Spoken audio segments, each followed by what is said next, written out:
Maarten Baas is hard at work, producing a piece for his Smoke series.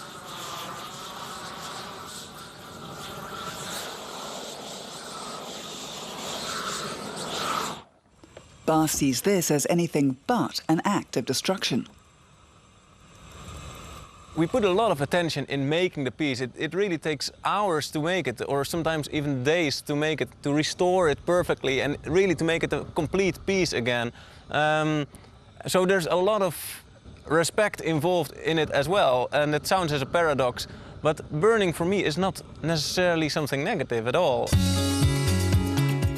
Instead, it's a process of creation and modification during which something new emerges. After they've been carefully torched, the pieces of furniture are treated with a clear epoxy resin. A Smoke series featuring such design classics as the Tonnet chair, the Carlton room divider by Ettore Sottsass, and Charles Eames's LCW plywood lounge chair caused a stir in the design world. For me, for instance, smoke wouldn't make sense if I would design my own piece of furniture and then burn it. Then it's only the technique of a finishing technique, which is fine as well. But I really wanted to take something which you know already and then take that to a next stage. And and therefore I need something which already is known, and therefore I took old pieces of furniture. Maarten Baas prefers to work with his hands. None of his pieces are designed on a computer. His furniture for the clay series is moulded using a special kind of synthetic clay.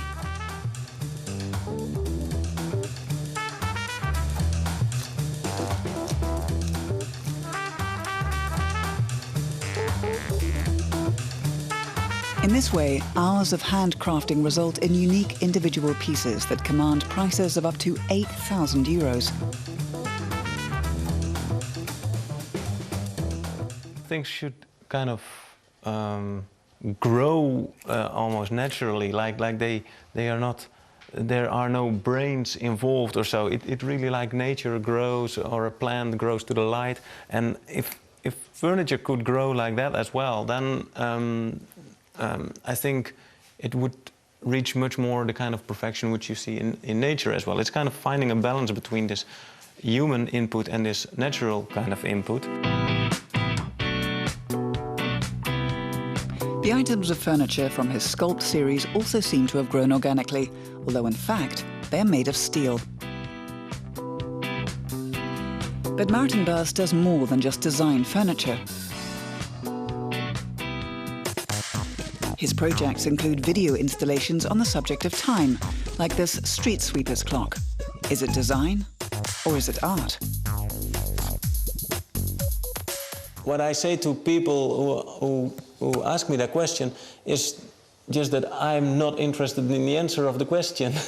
I mean, I just make my things, and it's to others to make a theory around it, or to make it to put it in a category.